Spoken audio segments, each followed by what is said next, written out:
Friends, কেমন আছো তোমরা সবাই? আশা করছি ভালো আছো। আমিও ভীষণ ভালো আছি। তো আজ থেকে আবার বড় ভিডিও দেওয়া শুরু করছি। আজকে হচ্ছে কার্তিক পুজো। আমাদের বাড়িতে ফার্স্ট টাইম কার্তিক পুজো হবে। তোমাদেরকে দেখাবো, নিশ্চয়ই দেখাবো। কেন কার্তিক পুজো হবে, কেন করছি সেসবও তো পরে বলবো। তার আগে বলি, বড় ভিডিও আবার নতুন করে আমি দেওয়া শুরু করছি। কারণ আগেও আমার চ্যানেলে তোমরা কয়েকটাই ভিডিও পেয়েছো, বড় সেরকম পাওনি। কারণ আমার ফোনটা খুব একটা ভালো ছিল না, একটু খারাপ ছিল ফোনটা। তাই ওই জন্য বড় ভিডিও খুব একটা দিতে পারতাম না। যেটুকু পারতাম শর্টসই দিতাম, তাও মাঝখানে শর্টসও দেওয়া বন্ধ করে দিয়েছিলাম। মানে ফোনটা প্রচণ্ড খারাপ পজিশানে হয়ে গেছিলো। তো যাই হোক, আবার নতুন করে ভিডিও দিচ্ছি, কারণ আমার কাছে নতুন ফোন চলে এসেছে। তাই নতুন ফোন থেকেই আজ থেকে ভিডিও করছি। চেষ্টা করব প্রতিদিন কি কিছুদিন পর পর দেওয়ার। কারণ একজন হাউস ওয়াইফের কাছ থেকে মানে কি তোমরা দেখবে আমি জানি না, কাজ কর্ম ঘরে সংসারে যা কাজ হয়, তবে যতটা সম্ভব পারবো দেওয়ার চেষ্টা করব। আর কার্তিক পুজো কেন হচ্ছে সেটা তোমাদের বলি। কারণ রিসেন্ট আমার হাজব্যান্ডের বার্থডে গেছে, জন্মদিন গেছে। তো আমাদেরই এক রিলেটিভ মানে জন্মদিনে গিফট করেছে হচ্ছে কার্তিক ঠাকুর। তো কার্তিক ঠাকুর গিফট করেছে, ঠাকুর গিফট করেছে, সেটা তো পুজো না করলেই নয়। কার্তিক ঠাকুর তো এমনি সচরাচর কারো বাড়িতে হয় না, অনেকের বাড়িতে ফেলে দিয়ে যায় কার্তিকের জন্য, সেই জন্য। আর আমার তো ঘরে কার্তিক আছেই, আমার ছেলে আছে। তো তাও মজা করেছে আর কি, কার্তিক ঠাকুর গিফট দিয়েছে। তো সেই জন্য ঠাকুর গিফট দিয়েছে, ওই জন্য আমরা পুরোহিতকে জিজ্ঞাসা করেছিলাম যে এরকম গিফট করেছে, তাহলে কি করব। তো 3 বছর কি পুজো করতে হবে, তারপরে পুরোহিত দিয়ে পুজো করতে হবে কি না, সে সমস্ত জিজ্ঞেস করে এসেছি। তো উনি বললেন যে না, যখন গিফট করেছে আপনারা মানে যেমন 12 মাস নিত্য ঠাকুরদের জল বাতাসা দেন সেরকমই পুজো করবেন। 3 বছরই পুজো করতে হবে, তারপর বিসর্জন দিয়ে দিতে হবে, সেরকম কোনো মানে নেই। আপনারা চাইলে রাখতেও পারেন, প্রতিদিন যেরকম নিত্য সেবা করেন ঠাকুরদের, সেরকম কার্তিক ঠাকুরকেও সেবা করবেন। আর কার্তিক পুজোর দিন একটু ভালো করে ঠাকুরকে পায়েস, লুচি, ভোগ টোগ সব দিতে পারেন। তো আমরা চিন্তা করেছি, ঠিক করলাম যে 12 মাস যেমন আমাদের আর যে দেবতা আছে, ঠাকুর আছে, যেরকম দিই সেবা করি, সেরকম কার্তিক ঠাকুরকেও আসনে রেখে সেবা করব।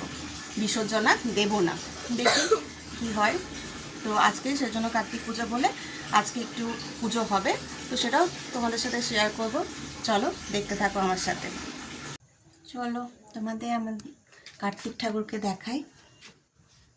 সন্ধ্যা হয়ে গেছে, এবার পুজো হবে। এই দেখো আমাদের ঠাকুরের আসন, ঠাকুরের সিংহাসন, আর এই যে কার্তিক এখন এখানে বসে আছে। একটু পরে কার্তিক ঠাকুরকে সাজানো হবে।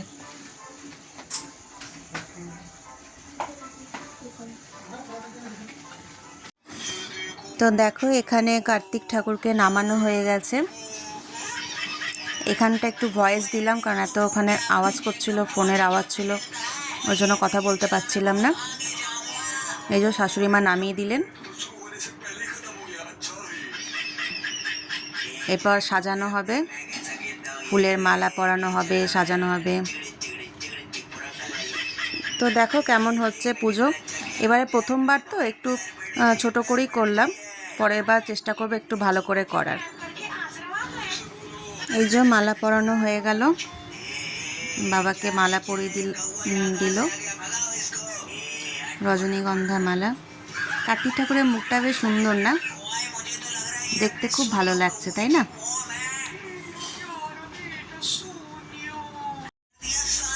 দেখো কার্তিক ঠাকুরের গিফটও হয়ে গেছে। কার্তিকের পিসি ওর জন্য গিফট নিয়ে এসছে,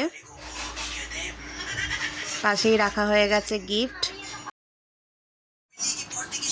এই যে কার্তিকের পিসি সব খাবার বানিয়ে নিয়ে এসছে কার্তিকের জন্য।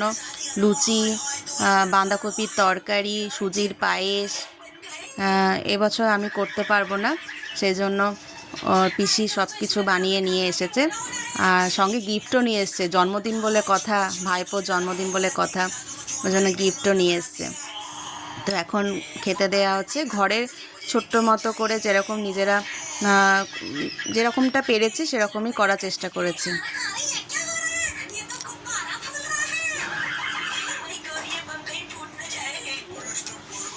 ঠাকুরমশাই বললেন আপনারা নিজেরা যেমন পারবেন, মানে বাড়ির ছেলেকে যেভাবে খেতে দেওয়া হয় জন্মদিনে সাজিয়ে সেরকমভাবেই দেবেন। তো আমরা সেরকমভাবেই চেষ্টা করেছি দেওয়ার। এরপর মিষ্টি দেওয়া হচ্ছে। মিষ্টিটাও আরেক পিসি এনে দিয়েছে, কারণ ওর বাবার একদমই সময় হয়নি আজকে কিছু করার, অফিস থাকে, ওই জন্য কিছু সময় পায়নি করার জন্য। আর এক পিসি আছে, বড় পিসি, ওর মিষ্টি আর ফুলের মালাটা এনে দিয়েছে। বলে না ঠাকুর নিজের জোগাড় নিজেই করে নেয়। তো এই হলো আজকে পুজোর আয়োজন। ছোট্ট করে জন্মদিন কি পুজো পালন করা হলো কার্তিক ঠাকুরের। কেমন লাগলো প্লিজ কমেন্ট করে জানাবে আমাদের কার্তিক পুজো। আর এই যে 2 কার্তিক বসে আছে, একটা আমার, একটা ননদের ছেলে। একটা আমার কার্তিক, একটা ননদের কার্তিক। আর এটা হচ্ছে সবার বড় কার্তিক। ঠাকুরের কাছে একটাই প্রার্থনা, তুমি সবাইকে, সকল বাচ্চাদেরই ভালো রেখো, সুস্থ রেখো। তো এখন দেখো ননদি একটু পুজো করে দিচ্ছে। শাশুড়ি মা নিচে বসতে পারে না, তো তাই ও পিসি যখন সব কিছু বানিয়ে নিয়ে এসেছে, পিসি ভালো করে একটু পুজো করে দিক।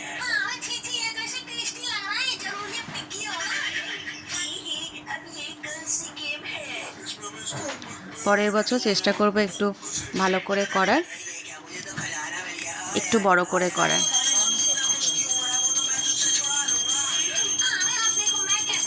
এবছর ছোট্টর মধ্যে করলাম। কেমন লাগলো প্লিজ কমেন্ট করে তোমরা জানাবে।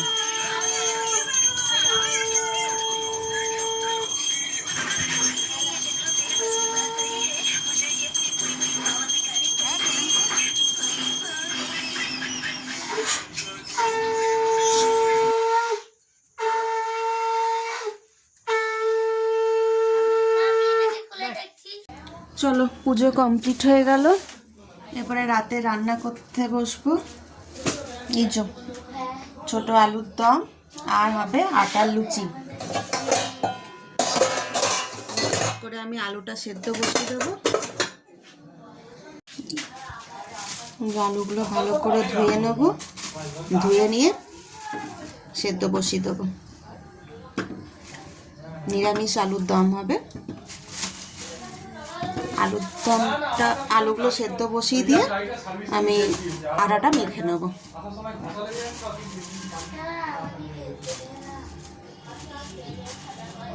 এগুলো হচ্ছে বিহারের আলু। আমরা বিহার গেছিলাম, তো সেখান থেকে এগুলো আনা হয়েছে। বিহারের আলু, বিহারের আটা। বিহারের কোনো ভিডিও আমি করিনি, খুব কমই করেছি। বললাম যে আমার ফোনটা খারাপই ছিল, ওই জন্য মনটাও ভালো ছিল না। ফোন খারাপ থাকলে নিজের ফোন থেকে ভিডিও না করলে ঠিক ভালো লাগে না, ওই জন্য সেরকম ভিডিও করাই হয়নি। একটা সুন্দর জায়গায় ঘুরে এলাম, ভালো করে কিছু ভিডিওই করতে পারিনি। যাই হোক, এখন নতুন ফোন চলে এসছে, এখন যেখানেই যাব সেখানেই তো ভালো ভালো ভিডিও করব, আর তোমাদেরও সুন্দর সুন্দর ব্লগ দেওয়ার চেষ্টা করব। এগুলোতেই হয়ে যাবে। চলো দেখতে থাকো। আলুগুলো ধুয়ে বসিয়ে দিই। তো এখানে আলুগুলো সেদ্ধ বসিয়ে দিলাম। আটা বার করে নিলাম। এবার এখানে একটু নুন দিয়ে দেবো, আর একটু ময়ান দিয়ে দেবো, তেল, সাদা তেল দিয়ে দেবো।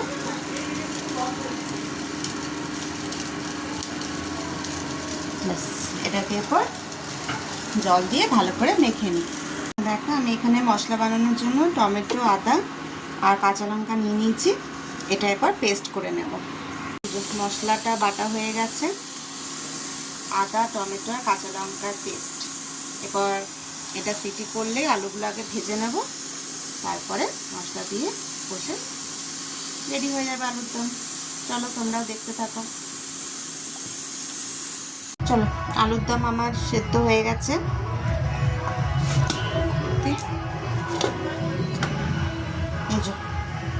এবার খোসাগুলো চট করে ছাড়িয়ে নিই, আলুগুলো আগে ভেজে নেব। আমার আলু তো হয়ে গেছে, ছাড়ানো হয়ে গেছে আলুগুলো। আর এদিকে এদিকে কড়াইটাও বসিয়ে দিয়েছি। এবার আলুগুলো ভেজে নেব।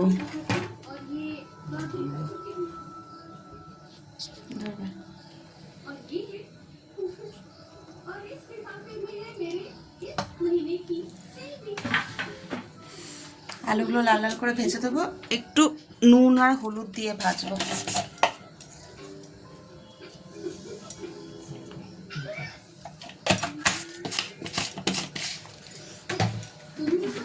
এবার চিমনিটা চালাবো, কতটা শুনতে পাবে জানি না।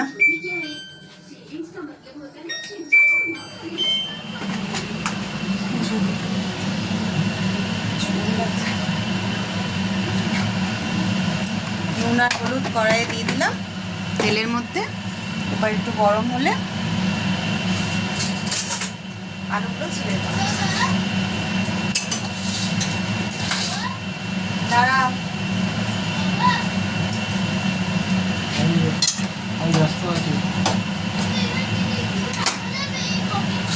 একটু দাঁড়াও, ওদিকে ছেলে ডাকছে।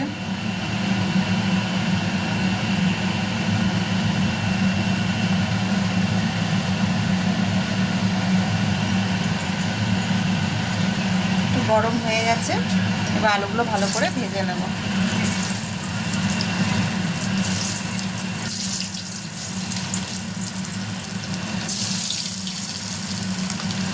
তোমাদের বললাম বিহার থেকে আলু আটা এনেছি।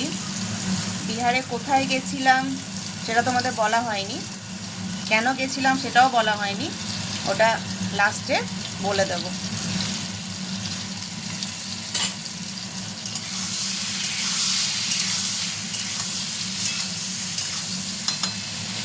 চলো আলুগুলো ভাজা হতে থাক, লাল করে ভেজে নিই, তারপর দেখাচ্ছি। তো আলুগুলো ভাজা হয়ে গেছে, আলুগুলো নামিয়ে নিই।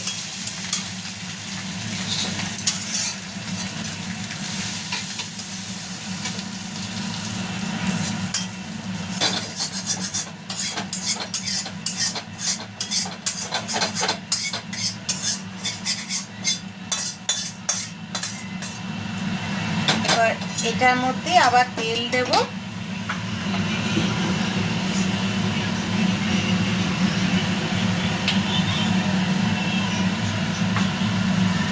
এটার মধ্যে তেল দিলাম, এবারে দিয়ে দেবো হচ্ছে তেজপাতা। তোমরা কতটা শুনতে পাচ্ছ জানি না, চিমনি চলছে, চিমনির আওয়াজে কতটা শোনা যাচ্ছে। আর দেবো হচ্ছে গোটা জিরে,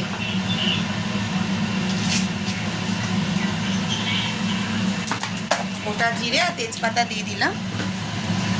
শুকনো লঙ্কা ফোড়ন দেব না, আর শনিবার আমরা শুকনো লঙ্কা ফোড়নটা খাই না। সর্ষের তেলটাও যতটা পারি না খাওয়া, কিন্তু তাও হয়ে ওঠে না, ভুলে যায় মাঝে মাঝে সর্ষের তেল দেওয়া হয়ে যায়। তাহলে শনিবার দিন মুসুর ডাল, শুকনো লঙ্কা আর সর্ষের তেল না খাওয়ারই চেষ্টা করবে। এরপরে আমি এই আদা, টমেটো আর কাঁচা লঙ্কার পেস্টটা দিয়ে দেবো।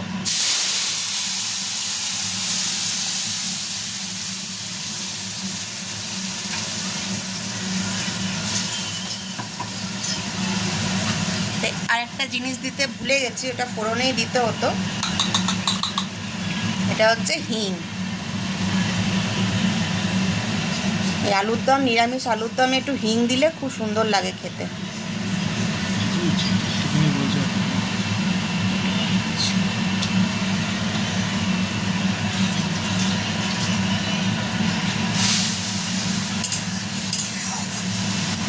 এরপর এতে দেবো হলুদ,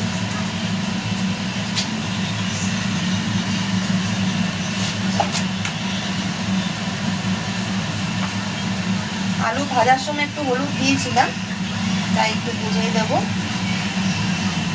ব্যাস আর দেবো না।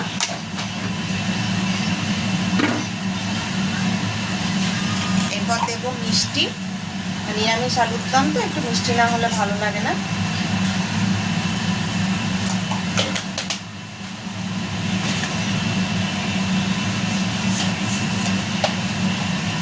দিয়ে দিচ্ছি নুন। নুনটাও ভাজার সময় দিয়েছিলাম, তাই নুনটা একটু বুঝে দিতে হবে।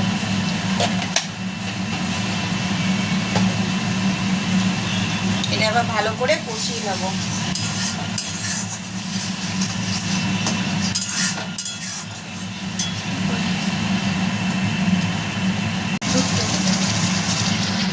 তো মশলাটা আমার কষানো হয়ে গেছে। মাঝখানে আমি একটু জিরে গুঁড়ো অ্যাড করেছি, ওটা দেখানো হলো না। এবার আলুগুলো দিয়ে দেবো।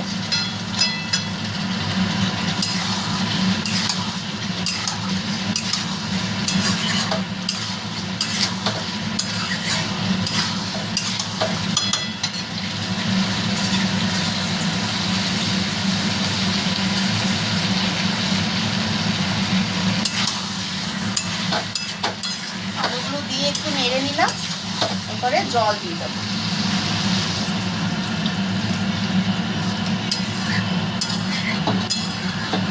দেখো ফ্রাই হয়ে গেছে, একটু ফুটে গেলেই হয়ে যাবে। আর একটা জিনিস অ্যাড করব, যেটা হচ্ছে গরম মশলা গুঁড়ো।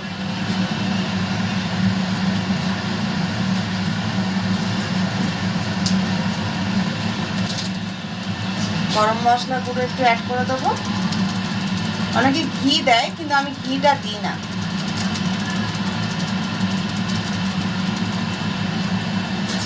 ঘিটা আমার খুব একটা ভালো লাগে না রান্নায়। আর একটা জিনিস এতে পড়তো, যেটা নেই আমার কাছে, সেটা হচ্ছে এখন ধনে পাতা। ধনে পাতাটা নেই, নালে ধনে পাতা দিলে আরও টেস্ট হতো। তো চলো এটা ফুটে যাক, তারপর এটা নামিয়ে নিয়ে দেখাচ্ছি। তো আলুর দম আমার রেডি হয়ে গেছে, ঝোলঝোলই রাখলাম। চলো এটা নামিয়ে নিই। এবার লুচি ভাজবো, তেলটা গরম করব। ধনে পাতা দিলে না আরো ভালো লাগছে, ধনে পাতা নেই, করবো। কড়াইটা গরম করতে দিয়ে দিয়েছি, গরম হয়ে গেছে। এবার তেলটা ঢেলে দিই।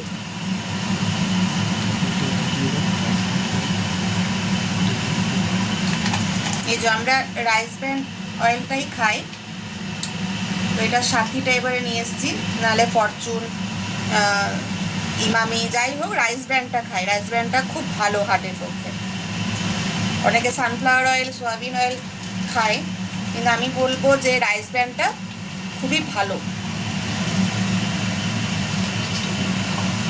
আর রাইস ব্র্যান্ডটাই খাওয়ার চেষ্টা করবেন। এটা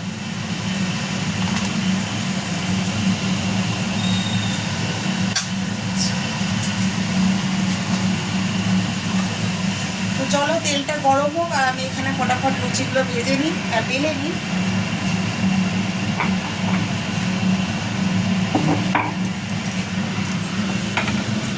দেখো অনেকটা নরম হয়ে গেছে, মেখে রেখে দিয়েছিলাম আটাটা। এরপর চট করে লেচি করে নিই, তারপর লুচি ভাজা হলে আবার আসছি। তো দেখো লুচিগুলো আমি বেলে নিয়েছি বেশ কয়েকটা। এরপরে তেলটাও গরম হয়ে গেছে, এবার একটা একটা করে ভেজে নেব।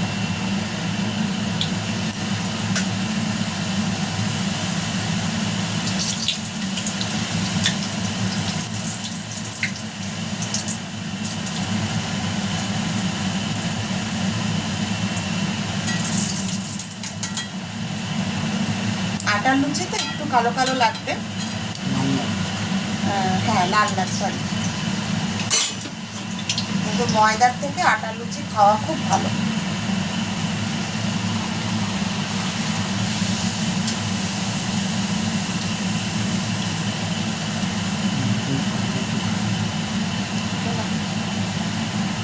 ময়দাতে ফাইবারটা থাকে না, আর আটাতে ফাইবারটা থাকে, ওই জন্য ময়দার থেকে আটারটাই খাওয়ার চেষ্টা করবে। ময়দার লুচি খেতে ভালো লাগে, দেখতেও ভালো লাগে, খেতেও ভালো লাগে, কিন্তু এখনকার যা শরীরের সবার অবস্থা,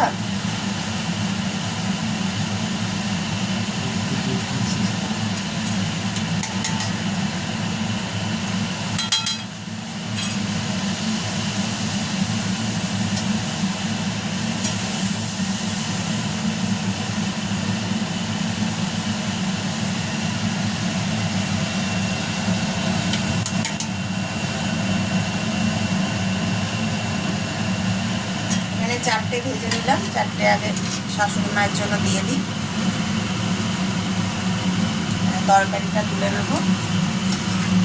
দেখো ঝোল ঝোল নামিয়েছিলাম, ঝোলটা কতটা টেনে নিয়েছে।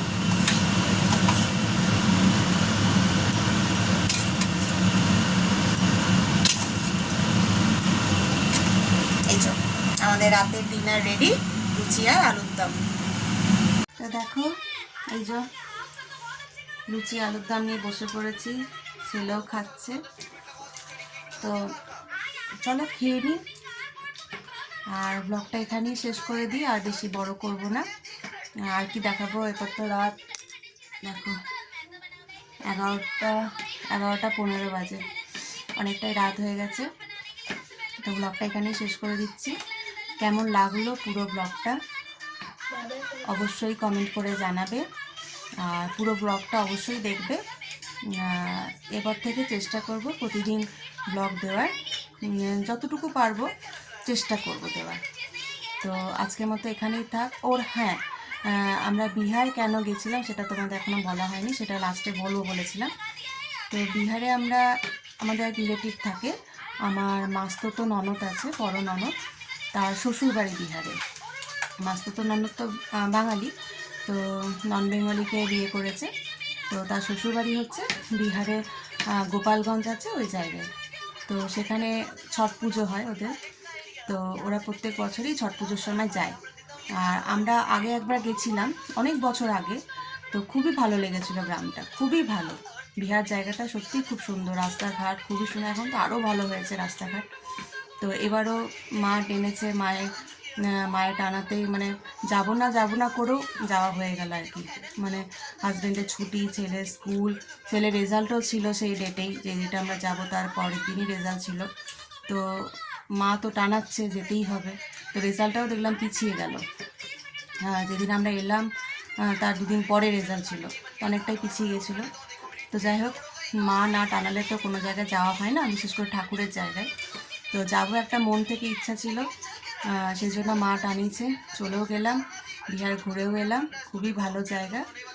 তো এই মানে বিহার আমরা ঘুরতে রিলেটিভ বললাম, মানে আমার মাস্তুতো ননদের শ্বশুরবাড়ি, সেখানেই আমরা গেছিলাম। আর সেখান থেকে এই আটা আর আলু নিয়ে আসা। তো যাই হোক, আর বেশি বড় করবো না ব্লগটা। কেমন লাগলো অবশ্যই কমেন্ট করে জানাবে, আর ভালো লাগলে চ্যানেলটা সাবস্ক্রাইব করে দেবে যারা নতুন আছো। পুরোনো যারা আছো তারা তো লাইক করবেই, কমেন্ট করবে, আর নতুন যারা আছো তারা প্লিজ চ্যানেলটা সাবস্ক্রাইব করে দেবে। আজকের মতো এই পর্যন্তই, আবার দেখা হবে পরবর্তী একটা ব্লগে। বাই করে দাও, গুড নাইট সবাইকে।